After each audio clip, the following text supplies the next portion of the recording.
Psalms 20 verse 4, May He give you the desire of your heart and make all your plans succeed.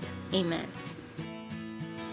Good day po mga ka-Psych-Pal. For today's video, I've decided na gumawa ng Graham Jelly Flan to celebrate yung special day ng aming friend. So, as you are seeing right now, kailangan natin ng Graham na crush na siya.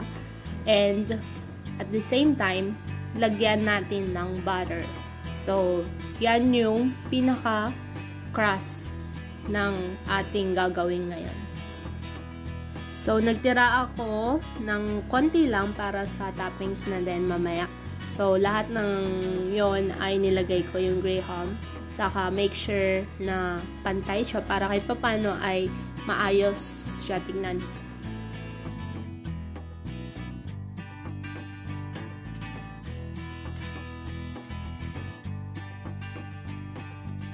So, after ko to nagawa, ay nilagay ko muna siya sa ref para kahit papano ay ma-chill siya. And then, after that, it's time to make na yung jelly flan. So, first of all, nagbit ako ng eggs. This is equivalent for 4 only. And optional na din kung gusto nyo ilagay yung egg whites. But for me, I also put the egg whites. And also yung condensed, yung evaporated milk. Saka naglagay din ako ng vanilla flavor kahit papano. Saka inihalo. Haluin lang. And then sinala ko siya para kahit papano ay maging smooth at least yung jelly flan.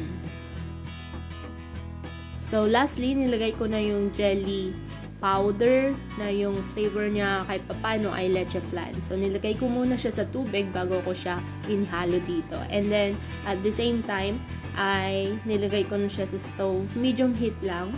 At ihalo lang ng mabuti hanggang kahit papano ay kumulo.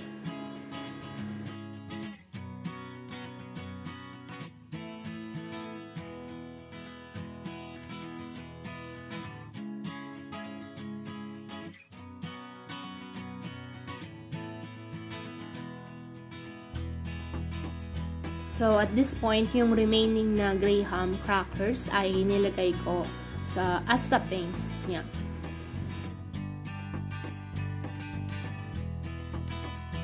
Aside from Graham, naglagay din ako ng fruits as well. And since I didn't put sugar, naglagay ako ng mga konting tsokolate lang.